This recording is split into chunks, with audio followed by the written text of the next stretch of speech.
Hi, welcome to Yatra's Tarot Reading. 24 மணி நேரத்துலேருந்து 48 மணி நேரத்துக்குள்ள உங்களுக்கும் உங்கள் பர்சனுக்குள்ளே என்ன நடக்க போகுது. நீங்கள் ஒரு நோ கான்டாக்ட் சுச்சுவேஷன் இருந்தீங்கன்னா அவங்க உங்க கூட பேசுவாங்களா, இல்லை என்ன மாதிரி சுச்சுவேஷன்ஸ் அப்படின்ட்டு நம்ம பார்க்கலாம். ஸோ உங்கள் பர்சனுக்கும் உங்களுக்கும் என்ன நடக்க போகுது இந்த 24 மணி நேரத்துலேருந்து 48 மணி நேரம். ஓகே, உங்கள் பர்சன் வந்து ரொம்ப சேடாக இருக்காங்க, கில்ட்டியாக இருக்காங்க. இந்த ரிலேஷன்ஷிப்பில் ஒரு பிரச்சனை இருக்குன்னா அவங்களாவே அது ஒரு ரீசனாக இருக்கும். அவங்களுக்கு இன்னும் உங்கள் மேலே ஒரு இனம் புரியாத அந்த ஒரு ஈர்ப்பு இருக்குது. அவங்களுக்கு இன்னும் உங்கள் மேலே அட்ராக்டடாக இருக்காங்க. இந்த சமயத்தில் கூட அவங்கள பற்றி யோசிக்காமல் இருக்க முடியல. இந்த 48 ஹவர்ஸ்க்குள்ளே அவங்க இன்னும் உங்களை பற்றி நினச்சிட்டே இருக்காங்க, உங்கள் கூட பேசணும்னு நினைக்கிறாங்க. இந்த எனர்ஜி என்ன சொல்லுதுன்னா, அவங்க ஏதோ ஒரு விஷயம் யோசிச்சுட்டு இருக்காங்க. ஓகே, பேசணும்னு நினைக்கிறாங்க. என்ன பேசலாம் அப்படின்ட்டு யோசிக்கிறாங்க. அவங்கள ஸ்டாப் பண்ணுறாங்க. ஓகே, இந்த 24 to 48 ஹவர்ஸில் உங்களை ஸ்டாப் பண்ணி செக் பண்ணுறாங்க. நீங்கள் நல்லா இருக்கீங்களா, எப்படி இருக்கீங்க, புதுசாக யாரு கூட பேசுகிறீங்களா, பழகுறீங்களா, இந்த சமயம் பேசினா கரெக்டாக இருக்குமா, ட்ராமா நடந்துரும் அப்படின்னு பயப்படுறாங்க.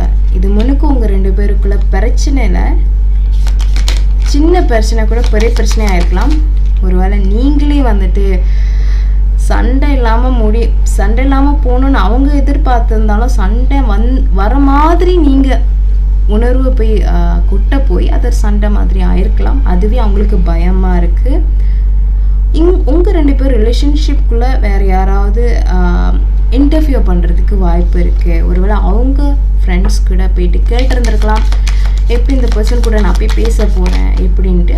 மேபி அவங்க என்ன சொல்லியிருப்பாங்கன்னா, வேணாம், இந்த பர்சன் உனக்கு கரெக்டான பர்சன் கிடையாது அப்படின்ற ஒரு சில பேர் ஜெலஸ் பிடிக்கிறாங்க. ஓகே, உங்கள் பர்சன் பண்ணுற ஒரு சில விஷயம் என்னென்னா, அவங்க கூட கலந்து பேசுறது. ஒருவேளை இந்த ஃப்ரெண்ட்ஸே வந்து அவங்கள பற்றி தப்பாக ஏற்கனவே பேசியிருந்துருக்கணும். ஓகே, உங்களோட பர்சன் எதிர்பார்க்குறது என்னென்னா, நீங்களாக போய் பேசினா நல்லாயிருக்கும் அப்படின்னு மாதிரி நினைக்கிறாங்க, எதிர்பார்க்குறாங்க. இல்லை ஏதாவது ஒரு சிக்னல் நீங்கள் கொடுத்தீங்கன்னா மேபி அதை வச்சு நான் ஏதாவது பண்ணலாம் அப்படின்ற ஒரு தாட் இருக்குது. ஸோ இந்த 48 ஹவர்ஸ்க்குள்ளே உங்கள் 2 பேர் எனர்ஜி எனக்கு தெரியுது மறுபடியும் உங்கள் கூட கமிட் ஆகணும் அப்படின்ட்டு எதிர்பார்க்குறாங்க. ஓகே, லாங் டேர்ம் ரிலேஷன்ஷிப் உங்களுக்கு கொடுக்கணும்னு எதிர்பார்க்குறாங்க. உங்களை பற்றி நினைக்காம இருக்க முடியல. அந்த ஒரு கனெக்ஷன் பிரிக்க முடியாத ஒரு கனெக்ஷன். டெலபதி பாட்டு மூலியமாக உங்களை பற்றி நினச்சிக்கிட்டே இருக்காங்க. ஸோ அகெயின் அவங்க எதிர்பார்க்கறது என்னன்னா, ஏதோ ஒரு ப்ரூஃப். ஸோ ஸ்டாப் பண்ணுறாங்க, என்னதான் பண்ணுறீங்க, எப்படி தான் இருக்கீங்க அப்படின்ட்டு ப்ரூஃப் எதிர்பார்க்குறாங்க. மேபி அவங்க நினைக்கிறது என்னன்னா, இந்த ரிலேஷன்ஷிப் ஒரு வேளை நீங்கள் வேணான்னு சொல்லிடுவீங்களோ அப்படின்ற ஒரு குழப்பமும் இருக்குது. இல்லாட்டி அவங்களே வந்துட்டு இது முன்னுக்கு வேண்டாம் போதும் அப்படின்ட்டு விட்டு போனது மறுபடியும் இது நடக்குமா அப்படின்றது தான் அவங்களுடைய தாட். இது மேபி நீங்கள் பிளாக் பண்ணதுனால கூட இருக்கலாம். இல்லாட்டி நீங்கள் 2 பேருமே பிளாக் ஈச் அதர் பண்ணியிருக்கீங்க. இல்லாட்டி அவங்க உங்களை பிளாக் பண்ணியிருக்காங்க, எப்படி அன்பிளாக் பண்ணுறதுன்னு யோசிச்சுட்ருக்கலாம். அவங்க உங்களை காண்டாக்ட் பண்ணுவாங்களா அப்படின்ட்டு நம்ம செக் பண்ணுவோம்.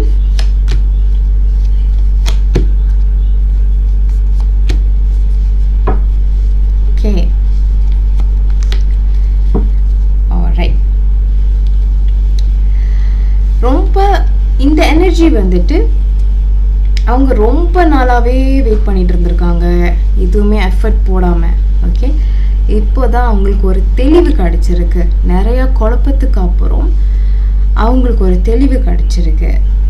அவங்க வந்து உங்களுக்கு கமிட்மெண்ட் ரொம்ப நாளாக கொடுக்காம இருந்திருக்கலாம். இல்லாட்டி கமிட்மெண்ட்டில் இருந்து கல்யாணம் ட்ராக் பண்ணிவிட்டு அப்படியே டிலே போயிட்டு இருந்திருக்கு. இப்போ தான் அவங்களுக்கு ஒரு டிசிஷன் எடுக்கணுன்ட்டு ஒரு தாட் வந்திருக்கு. ஸோ இந்த கார்ட் வந்துட்டு இப்படி வச்சுருந்தீங்கன்னா நிறையா குழப்பம், ஆனால் இப்படி வந்திருக்கு. இப்போ தான் குழப்பத்தை எல்லாம் தீர்ந்து ஒரு முடிவு எடுத்திருக்காங்க. மறுபடியும் உங்கள் கூட இந்த ரிலேஷன்ஷிப்பை ஸ்டார்ட் பண்ணணும் அப்படின்ற ஒரு எனர்ஜி. இந்த தடவை அவங்க சாலிட்டாக, அதாவது ஒரு ஸ்டேபிளான ஒரு ரிலேஷன்ஷிப்போட ஆஃபர் பாருங்கள். அந்த ஆஃபர் பார்த்தீங்களா, அந்த ஆஃபரோட வராங்க. இந்த தடவை ஒரு லாங் டேர்ம் ஒரு சக்ஸஸ்ஃபுல்லான ஒரு ஜேர்னியில் போகலாம் அப்படின்ட்டு வந்திருக்காங்க, போகிறாங்க. ஸோ 48 ஹவர்ஸில் மறுபடியும் உங்கள் பர்சன் உங்கள் கூட காண்டாக்ட் பண்ணுவாங்களான்னு கேட்டால் சான்சஸ் நிறையவே இருக்குது. ஸ்டார்ட் பண்ணி ஹாய் ஹலோ எப்படி இருக்கு அப்படின்ற மாதிரி ஸ்டார்ட் பண்ண போகிறாங்க. ஸோ இந்த ஸ்டார்டிங் வந்துட்டு கொஞ்சம் ஒரு மாதிரி ப்ளேஃபுல்லாக இருக்கும். பட் அவங்க பரவாயில்ல, என்னதான் பிரச்சனை வந்தாலும் பார்த்துக்கலாம், பேசிக்கலாம் அப்படின்ற ஒரு எனர்ஜியில் வராங்க. ஸோ நீங்கள் காத்துட்ருந்த இந்த 48 ஹவர்ஸ் உங்களுக்கு பெஸ்ட்டாக இருக்க போது. இந்த வீடியோ யாரெல்லாம் பார்க்குறீங்களோ உங்கள் பர்சன் உங்களை காண்டாக்ட் பண்ணுறாங்க அப்படின்ட்டு காட்டி சொல்லுது. எனக்கு இப்போ டைம் கூட 555 ஏஞ்சல் நம்பர் காமிக்குது. உங்களோட பர்சன் கண்டிப்பாக உங்களை காண்டாக்ட் பண்ணிட்டாங்க அப்படின்னா கமெண்ட் பாக்ஸில் போடுங்க. All the best to you. And உங்களுக்கு நிறைய கிளாரிட்டி கிடச்சிருக்கோன்னு நம்புகிறேன். இதோட நெக்ஸ்ட் வீடியோவில் உங்களை நான் சந்திக்கிறேன். தேங்க்யூ ஃபார் வாட்சிங்.